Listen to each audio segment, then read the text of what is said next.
What's up, Lego builders? Welcome back to Coconut Brick Studios for another Lego Star Wars review. If you can't tell by my beaming face, I'm really excited to be reviewing this awesome set today. It's set number 7661, Jedi Starfighter with Booster Ring. It comes with 575 pieces and was released in 2007 for $50 US. This Booster Ring and Jedi Starfighter are only seen in one movie, Star Wars Episode 3. This Booster Ring helps these smaller ships that don't have hyperdrives be able to fly at hyperspeed. For those of you who aren't familiar with those technical nerdy words, that's in Star Wars when the stars get really long and ships kind of blast long distances. That's called hyperspeed, and some of these smaller ships don't have hyperdrives built in, so they built these booster rings to kind of carry the ships through space. Got some awesome cool design features and playable features, as well as a couple of cool minifigures. So let's dive into the review. One of the first things that really jumped out at me when I built this set was the size of the booster ring. I'm always very conscious and curious of the sizes of Lego sets. This helps me decide their worth and how much I really like them. And I already owned one of these Jedi Starfighters, so I knew the size of that. However, the booster ring I'd never really seen before, and I was really impressed with how big it is, especially because this set only comes with 575 pieces. But it looks really big and it looks really good, especially the color. I love the simple blue and white. Not a whole lot of colors, but just the alternations between the blue and the white look really well. Also, this dark blue color is not one you see a whole lot in Lego sets, so it's really nice to get a whole bunch of them together in one set. So we're going to take a look at the Starfighter, and then I'll show you guys the booster ring, and then after that I'll show you how they clip together. This is an ETA 2 Actis Jedi Interceptor. This is first seen in Star Wars Episode 3, and it is the replacement model for the Delta 7 Aether Sprite that you see in Star Wars Episode 2 and the Clone Wars. So this one came before this one. I'll do a comparison video on these two types of Starfighters in the future just to show you guys the differences and kind of which one is better. But for today, we're just going to focus on the ETA 2 Actis Interceptor. So starting out inside, we have a pretty simple cockpit. We just have the one lever right here and a seat. There are some nice controls up here. However, one thing I don't like is how far away they're placed from the pilot. As you can see, he's sitting right here and he can't really reach the controls. I know that doesn't matter just because it's a playset, but for accuracy reasons, I thought that was a little strange. But other than that, it's pretty spacious, not a whole lot going on in there. And this cockpit just drops down like this. Moving along to the back, we have two engines, one on either side. This is a very fast and a very agile spacecraft, and so these engines definitely play a large factor in that.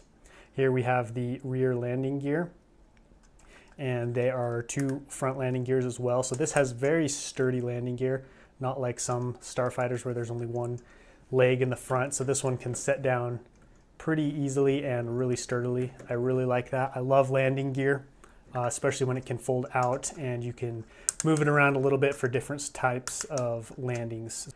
On either wing, we have these radiator fins that pop open when Jedi are engaging the enemy like that. So that's a pretty cool look as well. Kind of reminds me a little bit of the ARC 170, how it has the S-foils that pop up. So this is attack mode and then non-attack mode.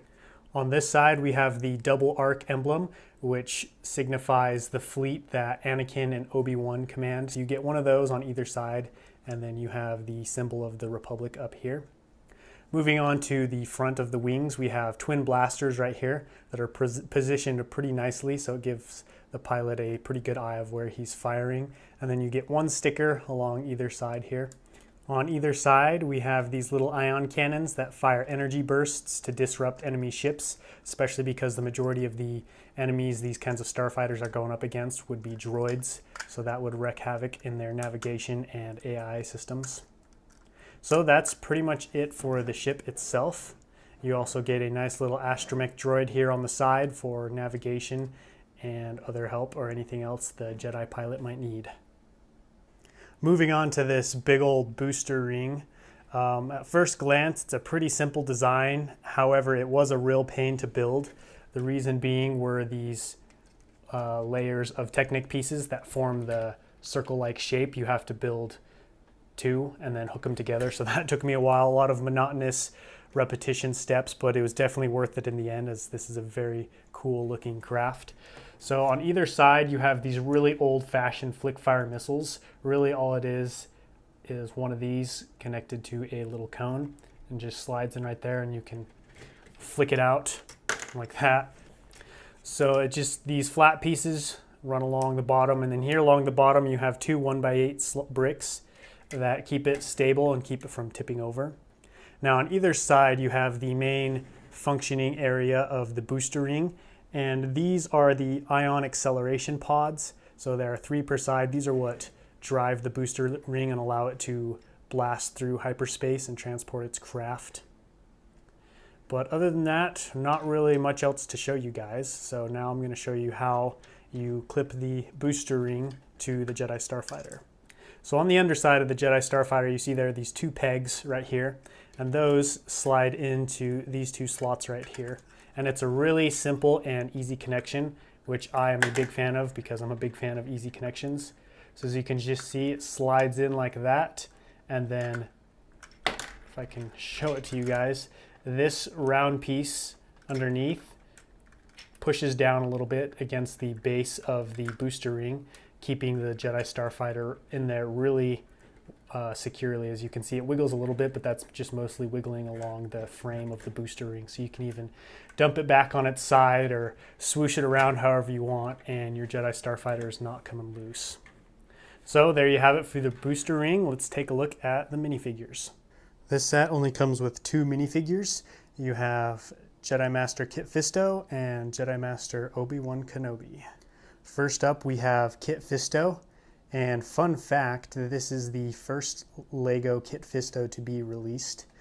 However, I do think it's kind of strange they decided this set to put him in, because he has nothing to do with this scene in Star Wars Episode 3, so I don't really know why he's in here, but he's a cool minifigure to have, pretty much the same as the later one I reviewed a while back in 2010. His eyes, however, are black, and I think the other ones were brown. Another interesting thing to note, back in 2007, apparently Lego was doing just the plain gray lightsaber hilt instead of the kind of silvery gray they're doing now. I had not realized that until I actually bought this set. I have a couple of the older ones, I just never really made that connection.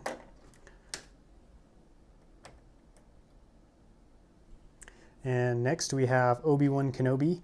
Unfortunately, this set did not give him a lightsaber. I don't really know why, but he's just flying without his lightsaber right now, I guess.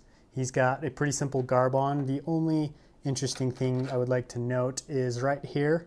You can just barely see it. That little golden line is a cool little microphone headset, so he's got that running down to his face so he can communicate with other people while he's out flying around in his ship. He also has a pretty nice and simple hairpiece. Well, before I end today's video, I want to leave a few thoughts with you guys on the Jedi StarFighter and Booster Ring, and I absolutely love this set. Probably one of my favorite purchases of 2019, and it's my favorite for 3 reasons. The first, it's really beautiful. I think the simple dark blue and white looks awesome on any kind of display stand or anywhere you put it. Second, it's really well designed. The StarFighter is still really cool, even though it was built a while ago, and there are newer versions. This one still isn't that bad. Same with the Booster Ring. It's a pretty simplistic yet fun and challenging build. And third, it's really fun. I absolutely love swooshing this thing around my apartment and playing with the StarFighter and connecting it to the Booster Ring. All of it is just, it's really fun. It's a really fun set. So I would highly recommend seeking out this set. If you really like it and you want to add it to your collection, it's definitely worth your while. I would say it's worth anywhere from $40 to $60. Now $60 is definitely pushing it a little bit, but I think this is a really cool set, as well as these minifigures aren't bad ones to get as well. Well guys, that is it for this video. Thanks so much for sticking through the whole thing with me. I hope you guys really enjoyed this video, and if you guys have any suggestions or feedbacks or ways that I can improve my videos, I would be most appreciative and grateful if you left those down below in the comments. As always, if you liked this video, don't forget to give me a like.